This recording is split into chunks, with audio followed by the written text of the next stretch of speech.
নমস্কাৰ, মই তাপ্তিৰুতি বৰা।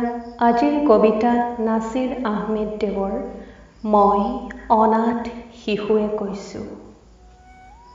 মই অনাথ শিশুৱে কৈছোঁ, মোৰ জীৱন পৰিক্ৰমাৰ আৰম্ভণি পথৰ বুকুত, মোৰ জীৱনৰ পৰিসমাপ্তিও পথৰ বুকুত।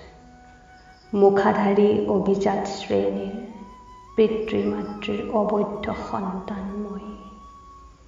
মোৰ জন্ম যন্ত্ৰণাৰ কাহিনী তোমাক কি মতে কওঁ কোৱা?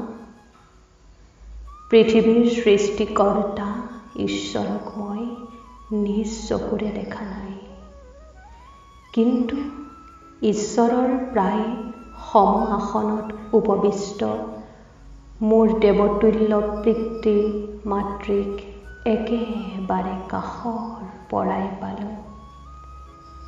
কাৰণ পিতৃ-মাতৃৰ অবৈধ গোপন অভিসাৰৰ মই একমাত্ৰ সাক্ষী। সূৰ্যৰ ঔৰসত কুন্তীৰ গৰ্ভত মোৰ জন্ম কোনোদিনেই নেপালোঁ পঞ্চপাণ্ডৱৰ শ্ৰেষ্ঠ ভাতৃৰ সন্মান। সুতপুত্ৰ বুলি সমাজত হলো নিগৃহীত, নিষ্পেষিত, কলংকিত অধ্যায় মোৰ যুগে যুগে। পিতৃ-মাতৃৰ সৰ্বশ্ৰেষ্ঠ উপহাৰ নিজ সন্তানক কেনেকৈ পাৰে নিৰ্দয় অসুৰৰ দৰে কদৰ্যময় পংকিল ডাষ্টবিনত নিক্ষেপ কৰিবলৈ?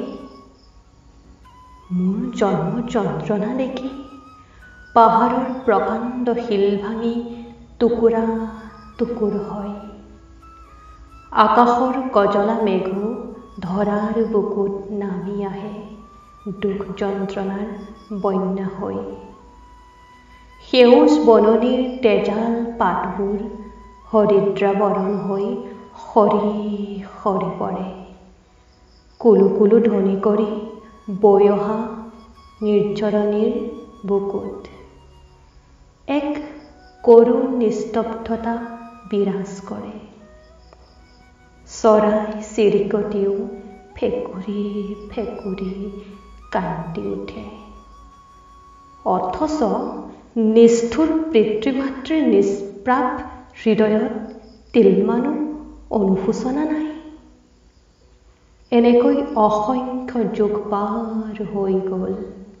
সামন্ত ৰাজতন্ত্ৰ যুগ, গণতন্ত্ৰ সমাজতন্ত্ৰ যুগ, কিন্তু সমাজৰ তথাকথিত চৰম সুবিধাবাদী শ্ৰেণীৰ মিথ্যা আভিজাত্যৰ অহংকাৰৰ পতন নঘটিল।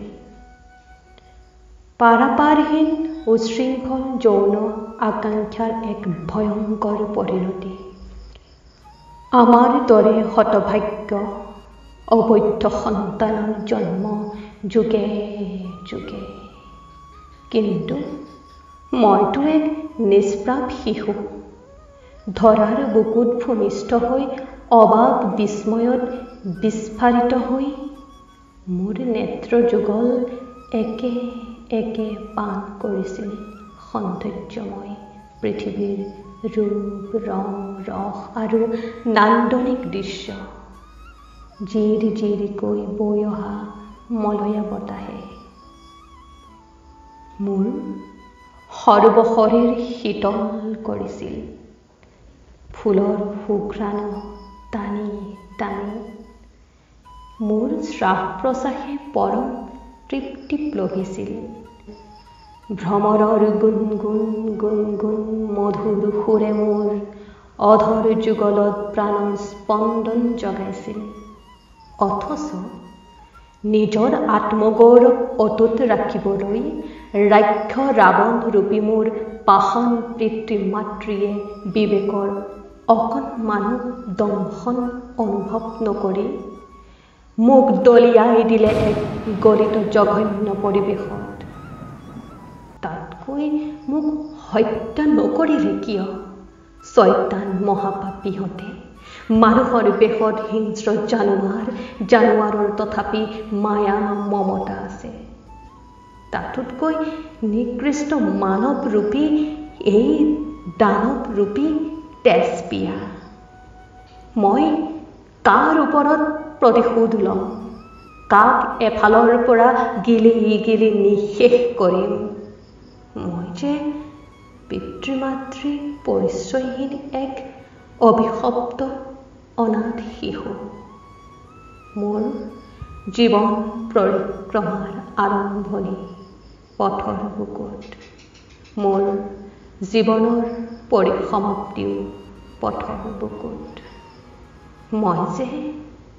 মই যে পিতৃ-মাতৃৰ পৰিচয়হীন এক অভিশপ্ত অনাথ শিশু।